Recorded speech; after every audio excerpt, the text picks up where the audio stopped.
savior, don't wanna be strangers. Let me feel like you know what to do. Leave your limitations, live and go against them. Just let go and start up something new. Cause I know what you planned out. Everything that you built up isn't what you want. And I know the life you're living isn't that fulfilling. Let me help you out.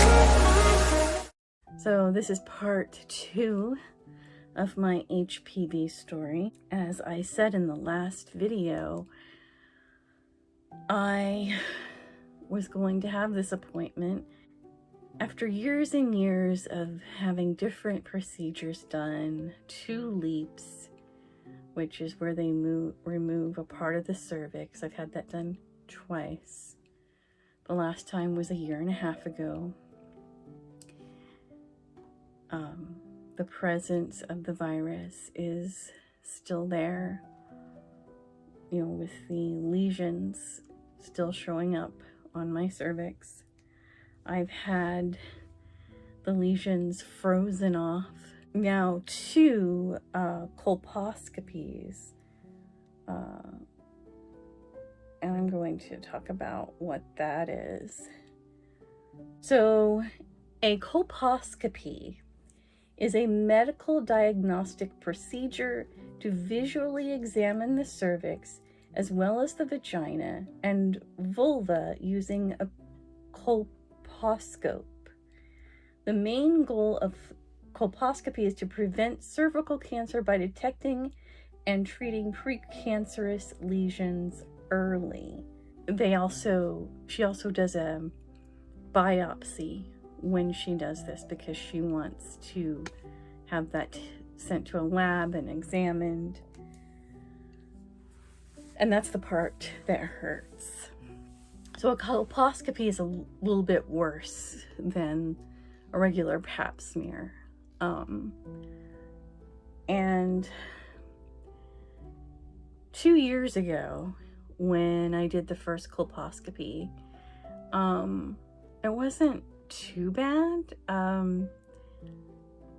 She had to get the right size, to get the biopsy. And so that took her a little while, and it was, it was like pinching, if I recall correctly. This time, it didn't take as long. She started with a size of whatever she used to get the biopsy. Well, last time I remember being in there a while, thinking, oh my gosh, how much longer? This time was very short, but it was painful. I mean, I went, I did a couple of, I did a couple of those. It hurt, and it's still, I just got home a couple of minutes ago. It's still kind of crampy-ish, kind of like, I'm on my period or something right now.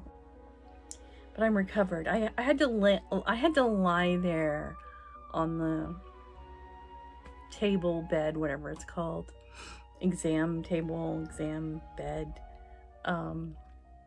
to get my bearings and feel at least a little bit normal again, before I felt like, getting up and walking. It was the most painful procedure I've been through, and I've gotten biopsies before. They never feel good, and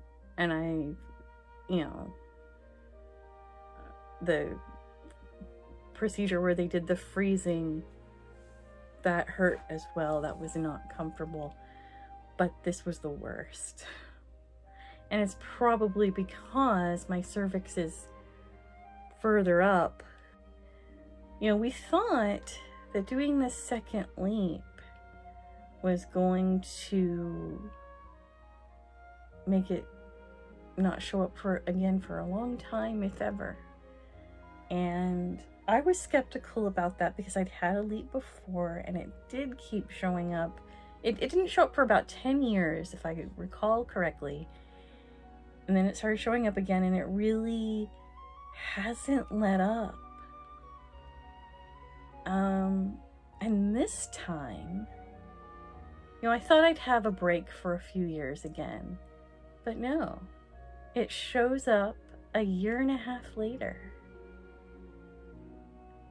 That's crazy to me.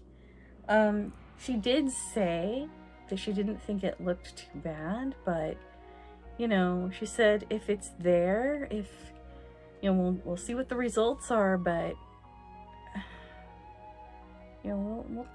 if it's still there, it seems to be very aggressive. The next thing will probably be to just take everything out, the whole thing. Again, I don't really want to spend the money. My finances are not what they were when I moved here. So I am concerned about that. My insurance doesn't seem to be the greatest. And so,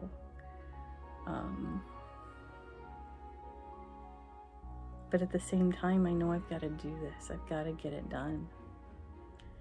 Because I'm tired of this. I'm tired of it. And so if we have to go through a hysterectomy, then,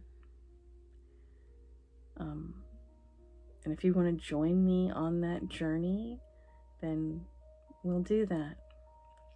I did a video a year and a half ago about my anxiety. I had a lot more anxiety issues a year and a half ago. I had started taking anxiety medicine, but I hadn't been taking it for very long. When this happened, maybe about a year or something. Is that right? Yeah, probably about only a year. And I've noticed that I've had to do, in addition to taking anxiety medicine, I've also done mindset work and just different ways of thinking. Obviously I can't control the future. Obviously we can do all kinds of things to try to prevent something from happening, and it happens anyway. So, of course we should try, but it's,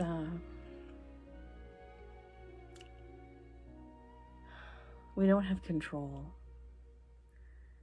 And anxiety wants to control what happens by, I guess, worrying about it.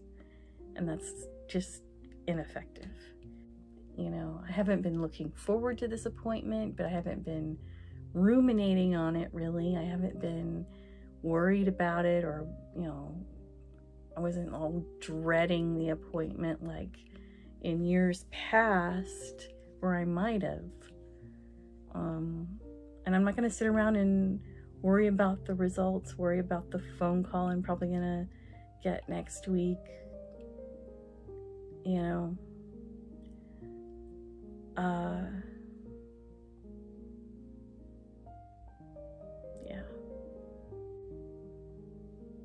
Well, I may have to take FMLA.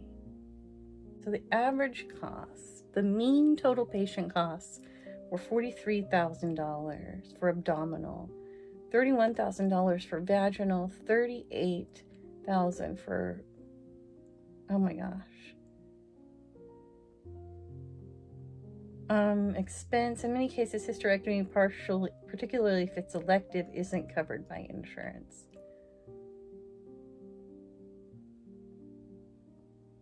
Some plans may only cover hysterectomy to treat cancer or hemorrhaging, severe and life-threatening bleeding, for example. Average out-of-pocket cost, $10,000 to $20,000 or more. How long is surgery? 1 to 2 hours. How long do you have to be on bed rest? 2 to 3 days, but complete recovery takes from 6 to 8 weeks. What fills the space after a hysterectomy? Your small and large intestines, which are the largest organs near your uterus, will move and fill most of the space that your uterus previously occupied.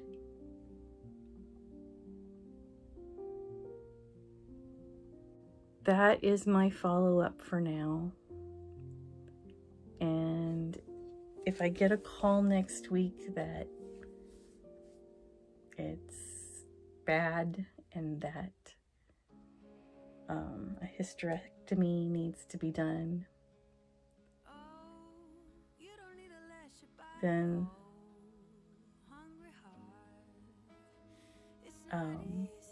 I'll be calling my family and telling them and working out some details, and I will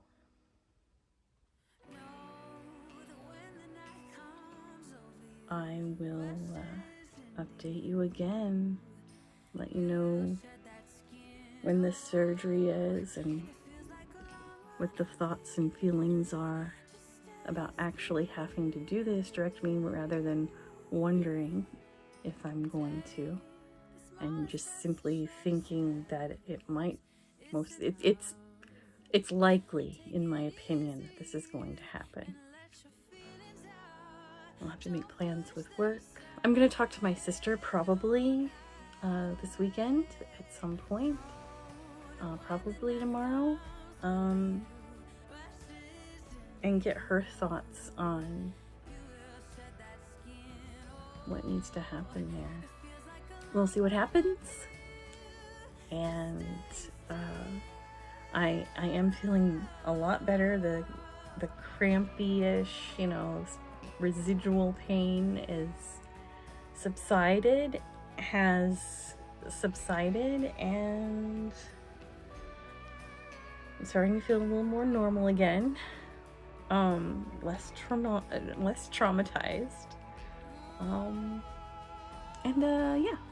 So that's how that went. The idea of a hysterectomy is not new. It's been in my head for about a decade, since my last doctor mentioned it about 10 years ago. Now I'll be preparing my heart and mind for going through this, but we'll see what actually happens, because the thing about this is that the news tends to go back and forth, up and down. It's just been a roller coaster. Oh, let's get a hysterectomy, or we'll think about doing that. And then they'll be like, well, no, yes, no, yes, no. And I think now that I'm going to be turning 49 next month, menopause is approaching anyway, so I think that the hesitancy is less than it was before. Until next time.